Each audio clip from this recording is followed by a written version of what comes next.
Olá pessoal, muito bem-vindos aqui ao canal Icodonto 32. Hoje, segunda-feira. Segunda-feira é dia de quê?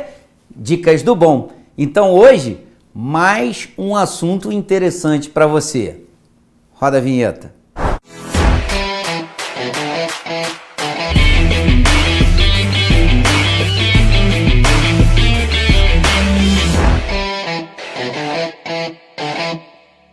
E aí galera, mais um assunto aqui interessante e controverso na literatura científica: retentores intrarradiculares. Quando a gente vai consultar, ainda há muitas lacunas a serem preenchidas sobre esse tema. Então eu trouxe aqui hoje para vocês algumas dicas para como indicar com previsibilidade clínica, porque o que interessa no final é que a gente tenha sucesso, independente da técnica do produto que a gente se propõe a usar no paciente. No final das contas tem que dar certo, não é isso? Então, alguns detalhes, com certeza, que eu coloquei aqui nesse vídeo, pode te ajudar. E se te ajudar, pode ajudar o colega também. E se você quer ajudar o colega, curte aqui o vídeo e compartilha. Isso é muito interessante. Já está inscrito no canal? Não está ainda? Muito fácil. Vai lá do lado, está escrito inscrever-se. Clicou, já está inscrito. Ah, se inscreveu? Tem o sininho. Clica no sininho para ser notificado de novos vídeos que entram aqui. Gostou muito desse vídeo? Vai querer fazer algum caso depois que vai se utilizar das informações que tem aqui? Clique em salvar vídeo. Isso, além de ser bom para você, de facilitar a sua pesquisa, também ajuda o canal a ser distribuído para mais gente, para mais pessoas, para mais colegas e democratizar a informação. O seu comentário, a sua crítica é sempre importante e a gente não cansa de falar. Vamos aqui para a nossa aula aqui, interessante sobre esse assunto. Bom, primeiro, quais são os requisitos ideais de um retentor intrarradicular? A partir daí, a gente pode chegar a uma condição de eleger uma terapia mais favorável que a outra. Então vamos lá, o que seriam os requisitos ideais? Fácil utilização, como qualquer material.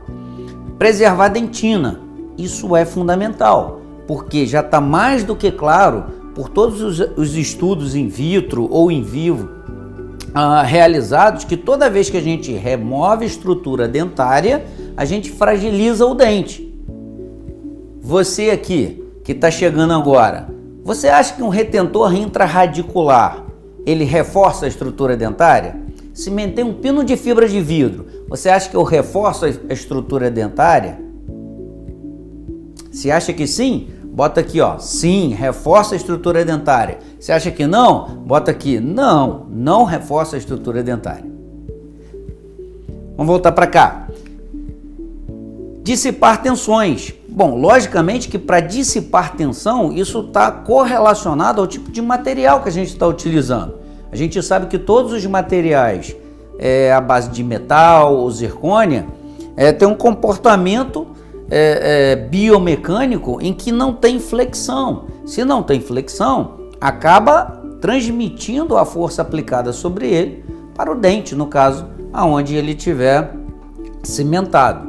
Então, já de antemão, já sei que núcleo metálico fundido, pinos de zircônia ou pinos metálicos, eles tendem a estressar mais a raiz. Se essa raiz já é uma raiz frágil, a gente aumenta a probabilidade de uma fratura sob uma força que talvez não fraturaria se a gente tivesse um material mais elástico, digamos assim, que pudesse absorver um pouco dessa força e dissipar essa força, essa tensão de uma maneira mais favorável para o dente e evitar a sua fratura. Ser resistente à corrosão e à flexão, resistência à flexão até determinado ponto, ou seja, não ser extremamente rígido, como é o caso dos metais, mas o que flete um pouquinho, como é o caso, por exemplo, dos pinos de fibra de vidro, os pinos de fibra de quartzo, que flete um pouco menos, mas tem uma certa flexão, os pinos de fibra de carbono também flete um pouco, mas o problema do fibra de carbono é que ele é cinza, então tem o efeito antiestético, que é o próximo requisito.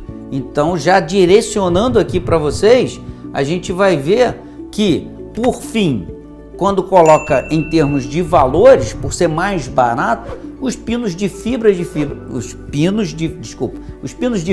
vidro são os mais utilizados hoje em dia, porque preenchem a maioria dos requisitos ideais para um retentor intrarradicular. Daí a sua popularização. Os pinos de fibra de vidro são os mais utilizados. Acontece que determinados colegas têm um pouco de receio de mudar, se vem utilizando, por exemplo, núcleo metálico fundido há muitos anos, tem uma certa resistência, não vou partir para uma nova terapia, se o que eu uso já funciona. Ou então, os que começaram a utilizar e obtiveram insucesso. E aí o objetivo principal aqui desse vídeo é evitar que você tenha insucesso. Não sei se você está lembrado, mas lá no título da aula eu coloco retentores intrarradiculares, como indicar com previsibilidade clínica. E eu falo no início desse vídeo o quê? Tá lembrado o que eu falei? O objetivo é que no final a gente tenha sucesso, independente do material. Então, partindo-se aqui da premissa de que a gente vai dar informações aqui que te leve a ter maior previsibilidade, aumenta a sua taxa de sucesso. Se curtir, é a hora de clicar lá e dar um like. Vamos voltar aqui. Bom, mas pinos de fibra de vidro não falham? Eu acabei de deixar um gancho na minha fala anterior. Existem alguns tipos de falha, principalmente com alguns tipos de inobservância, que é o que eu vou mostrar aqui para vocês. Quais são os principais tipos de falhas que acontecem quando a gente utiliza pino de fibra de vidro?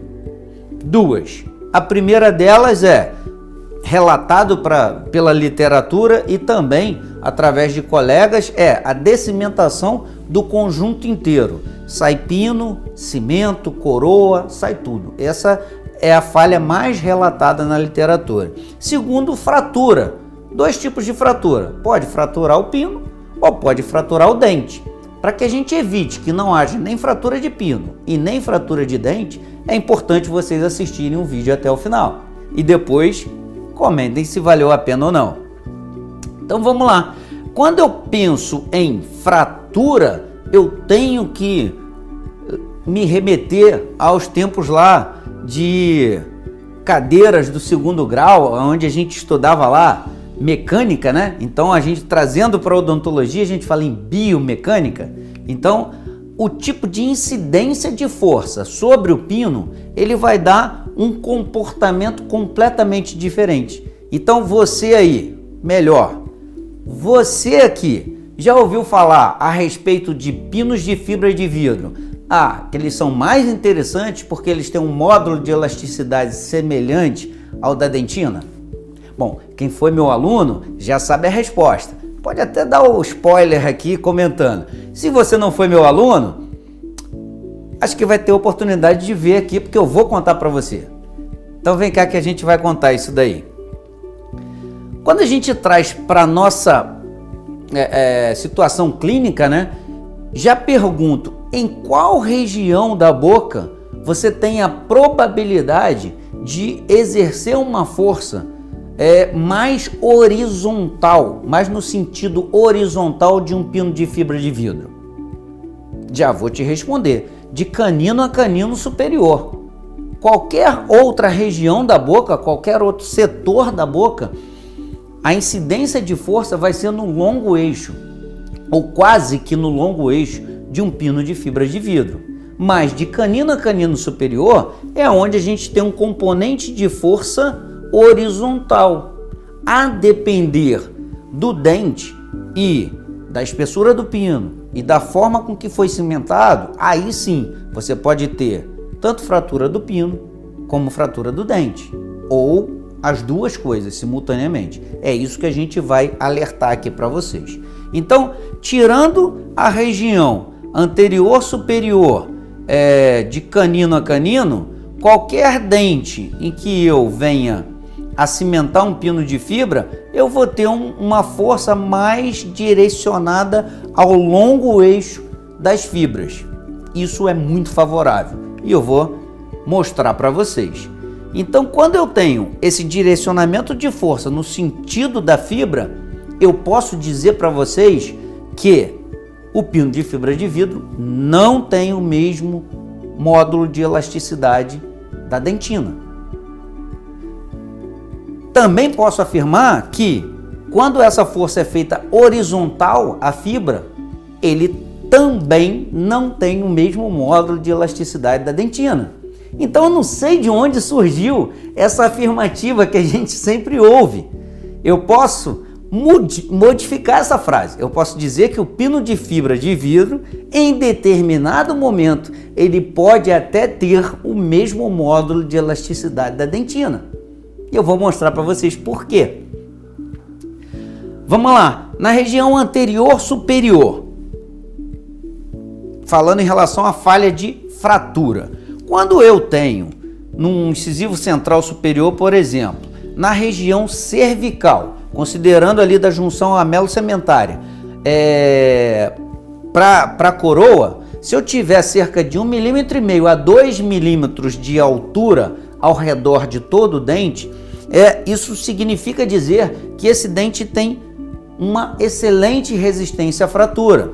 Se eu coloco um pino de fibra de vidro e eu tenho remanescente dentário nessa região, que está pintadinha de vermelho aqui, eu tenho, além do pino de fibra de vidro, remanescente dentário que vai funcionar como uma contra-resistência à força aplicada na palatina do incisivo superior, como está mostrando aqui essa seta.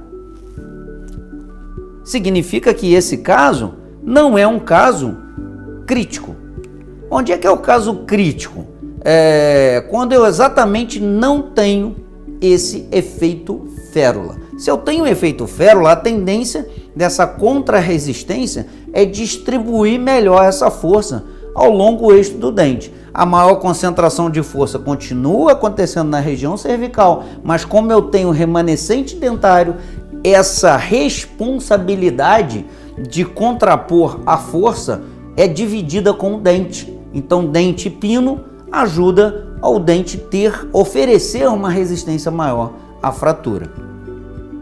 Diferentemente de uma situação como essa, por exemplo, que eu não tenho esse efeito férula. Se eu simplesmente cimento um pino, principalmente ignoro o diâmetro do pino, cimento um pino, imagine que seja o mesmo incisivo central superior, cimentei um pino fino, reconstruir esse pino com resina e depois fiz uma coroa total sobre esse dente. Quando aplicar a força sobre essa coroa, a região de concentração de força continua sendo a mesma região cervical. Só que agora eu não tenho remanescente dentário para contrapor essa força. Entenderam como que aumenta a possibilidade do insucesso nessa região? Então, qual é a indicação que a gente tem melhor para essa situação? Se eu tenho comprimento de raiz suficiente, o ideal é que a gente faça extrusão dentária e prepare o dente, criando essa região de 1,5 mm, 2 milímetros de férula. Essa é a melhor das opções. Segunda opção, não tenho comprimento de raiz suficiente para fazer essa extrusão e assim criar um efeito férula. Eu já sei que esse dente é mais crítico, então eu tenho que me resguardar com outras situações que eu vou mostrar mais à frente para vocês, para que tenha previsibilidade clínica. Então, entenderam que essa situação aqui, ela é muito mais crítica do que a situação anterior mostrado, aonde a gente tinha o efeito férula. Então, voltando aqui ao que eu falei em relação ao módulo de elasticidade da dentina, que a gente vê isso várias vezes publicado em artigo, repetido por colegas, eu posso dizer o seguinte: qual é o módulo de elasticidade da dentina? Essa é a primeira pergunta que eu faço para os meus alunos. E aí, a maioria, ou quase que a totalidade, não sabe qual é o módulo de elasticidade da dentina.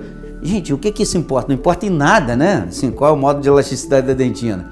Só importa para quem está estudando lá, né? Mas o que eu posso dizer para vocês o módulo de elasticidade da dentina, ele está aqui, ó, 18,6 gigapascal.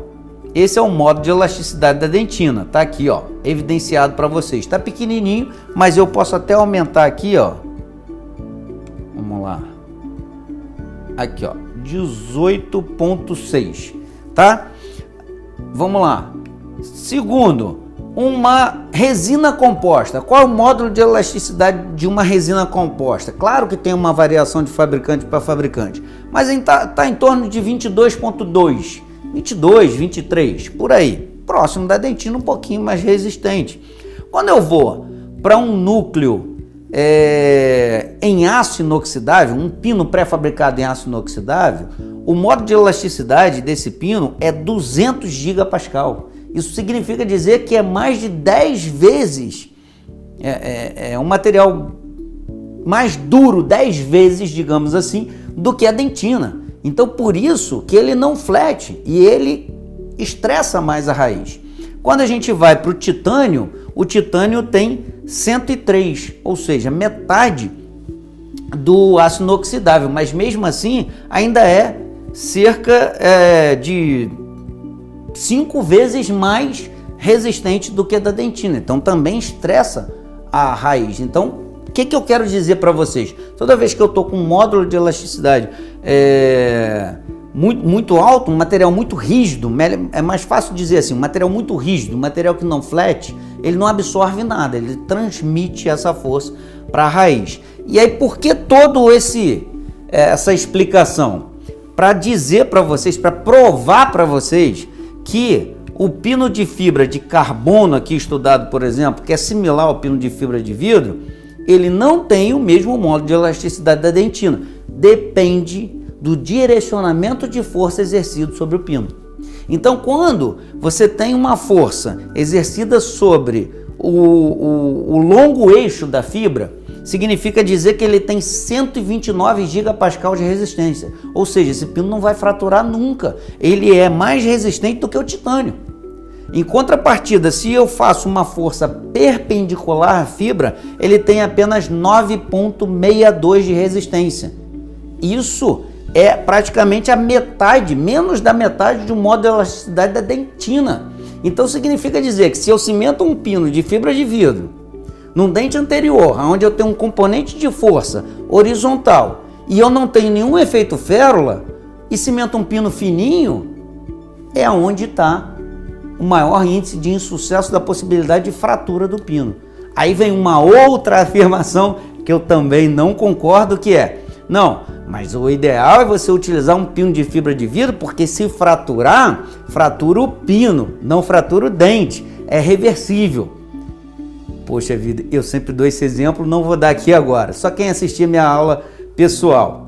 Mas eu vou perguntar aqui para você: se uma pessoa fraturar o incisivo central sem efeito férula, tratar o canal, colocar um pino de fibra de vidro, conseguir com que o laboratório faça um incisivo central igualzinho ao contralateral, perfeito, tudo ótimo, e o paciente 2 meses depois morder uma torrada ou morder qualquer coisa e quebrar o pino de fibra de vidro, qual é a vantagem que tem nisso?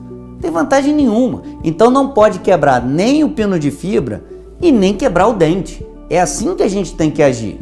Tudo bem? Então vamos voltar aqui. Como que a gente faz isso? Eu não quero que frature nada, nem pino e nem dente. Então, para as situações onde a gente tem um conduto preservado, quando o conduto está preservado, eu preciso ter um pino que tenha a parte intrarradicular cônica, porque é o que vai dar maior justaposição à parede interna do conduto, já que a maioria dos condutos são cônicos, tá? E para acrescentar na região coronária, o que vai ficar na região coronária, se você não tiver um efeito férula, o ideal é que você tenha um pino com um diâmetro maior. E aí vai a dica aqui do White Post DCE. O que é o E? E é de especial. E o que ele tem de especial? Exatamente essa região que vai ficar na parte coronária do dente, com diâmetro maior. Aí a parte dentro do conduto, com conicidade, para dar justa posição e evitar que você tenha que ficar alargando o conduto. Opa, sobre condutos alargados, existe um outro vídeo também, então vou pedir para botar um card aqui que vai remeter a vocês para assistir o vídeo sobre pinos anatômicos, que é o que a gente tem que fazer quando tem condutos alargados. Então, se eu tenho um conduto preservado e pouco efeito férula, o ideal é a gente utilizar um pino DCE, ou seja, eu mantenho preservado a parte intracanal e aumento a minha resistência à fratura da região coronária, com especial atenção, se for de canino a canino superior, que é onde eu tenho um componente de força horizontal. Se eu tiver em molar, premolar, incisivos inferiores, o componente de força é sempre mais vertical do que horizontal. Então eu não estou tão preocupado assim com o diâmetro do pino, porque, como já mostrado aqui, ele é extremamente resistente. Entendeu a dica? Essa dica é interessante, importante e vai te dar previsibilidade clínica. Curtiu? Se curtiu, não esquece de clicar lá no like. Dá um like. Vamos em frente. Então tá lá, incisivo superior, eu tenho um componente de força horizontal, porque eu tenho uma incidência de força na palatina e vai ter uma dissociação de componente de força horizontal. Estou em dente posterior, um molar, por exemplo, a incidência de força, deixa eu mudar aqui, a incidência de força, ela vai ser muito mais na direção do longo eixo da fibra. E se ela está no longo eixo da fibra, já mostrei para vocês que é extremamente resistente. O que é crítico em dente posterior? É crítico exatamente quando não tem efeito férula e você cimenta um pino de fibra de vidro. Reconstrói o núcleo com resina, sem ter uma câmara pulpar profunda, por exemplo, em um molar, aí sim, aí você está pisando em ovos. E aí que vai uma dica muito interessante aqui, motivo principal do nosso vídeo aqui, além de tudo que a gente discutiu, é essa parte crítica. Quando você puxa a provisória, vem um conjunto inteiro. Como eu disse, o mais relatado na literatura, falha do tipo coesiva, né? Se decimenta pino, núcleo e coroa. No caso aqui é a coroa provisória. Acontece muito na fase de tirar a provisória para moldar e fazer o definitivo, vir um conjunto inteiro. Vamos ser inteligentes? Vamos pensar um pouquinho na mecânica? Vamos tentar contornar a dificuldade de cimentação adesiva intraradicular com um artifício mecânico muito simples? Vem aqui pertinho que eu vou mostrar. Então, olha lá. A gente usa um outro conduto e cimenta outro pino. Quando a gente cimenta um outro pino, por menor que ele seja e que seja divergente do outro pino, quando a gente unir através do núcleo, mesmo que esse dente não tenha remanescente cervical, ou seja, não tenha efeito férula, não tenha uma câmara pulpar profunda que funcione como um método de retenção adicional. A partir do momento que eu utilizei um outro conduto divergente e eu preenchi com um núcleo de preenchimento ali com resina e fotopolimerizei, eu travei mecanicamente. Ponto. Deixou de ser crítico. Então, por isso é que a gente coloca esse conceito, keep it stupid simple, ou seja, faça isso estupidamente simples. Isso não é muito simples, é simples. E se você achou que isso é simples e nunca tinha pensado nisso, fala, boa ideia, escreve aqui no conduto, boa ideia, essa foi uma dica interessante. Obrigado aí por estar nos acompanhando, mas o comentário de vocês, ele sempre é importante, tá bom? Então vamos em frente aqui. Acontece muito em região de pré-molar superior, né? Primeiro pré-molar superior, geralmente tem 2 condutos, e aí você faz isso. Qual a técnica de cimentação? Posso fazer ácido fosfórico, lavar, secar, aplicar adesivo convencional, remover o excesso com cone de papel, fotopolimerizar e depois cimentar. Cimentando 2 pinos divergentes, a gente vai fazer o travamento. Existem outras técnicas de cimentação de pino? Sim. O mais importante é justaposição de parede, como eu já falei. Justaposição de parede para haver imbricamento mecânico. Mas se eu tenho um dente com 2 condutos com divergência entre eles, eu não preciso tanto dessa cimentação adesiva. Então eu posso cimentar com qualquer cimento. Posso cimentar com cimento alto, posso cimentar com cimento dual, posso cimentar com ionômero de vidro, posso cimentar com o que for, porque quando eu fizer a resina do núcleo e travar esses pinos, eles não vão sair. Eu prefiro utilizar um cimento resinoso para facilitar o passo a passo, mas não vai ser crítico. Então tá aqui, ó, a gente pode observar que os 2 pinos estão convergindo. Vai aqui uma dica interessante. Se essa divergência, ou convergência, melhor dizendo, for muito grande, você não vai conseguir colocar os 2 pinos simultaneamente. O que você vai ter que fazer? Você vai ter que cortar um dos pinos antes. Então, o pino mais curto, ele vai entrar antes e o pino mais comprido vai entrar depois. Você pode até cortar os 2 pinos antes. Se for para coroa total, eu prefiro cortar só no final. Se for um caso onde você vai reconstruir o dente só com resina, se bem que se dá para reconstruir só com resina, muito provavelmente esse caso nem precisa de um pino intrarradicular, tá? Então pense nisso. Mas para coroa total, o ideal, na minha concepção, na minha prática clínica, é deixar para cortar depois na hora do preparo. Então tá lá, percebam que eu reconstruí toda a parte do núcleo com resina, quase não havia efeito férula, cerca de 1,5 mm só na vestibular, mas não tinha dente na mesial, na distal nem palatina, estava a nível de junção cimento-esmalte. Então, para essa situação, eu ter 2 pinos divergentes e a união com a resina composta, eu fiz o travamento intrarradicular. Posso cimentar uma coroa definitivamente aí depois, que eu nunca vou ter preocupação de que esse conjunto vai descimentar. E a gente pode visualizar aqui do lado direito, olha lá, os 2 pininhos cimentados e reconstruído com resina. Depois foi moldado para fazer a coroa definitiva. Bom, gente, essa era a dica interessante que eu tinha para falar para vocês a respeito de retentores intrarradiculares. Espero que vocês estejam gostando dos vídeos que estão sendo postados no Dicas do Bom. Mas também tem os nossos podcasts. E aí com os convidados descontraídos, agradecer a todos eles que já vieram aqui. Tem vários outros agendados. E, não esqueça de se inscrever no nosso canal, porque isso também ajuda a distribuir para muito mais gente.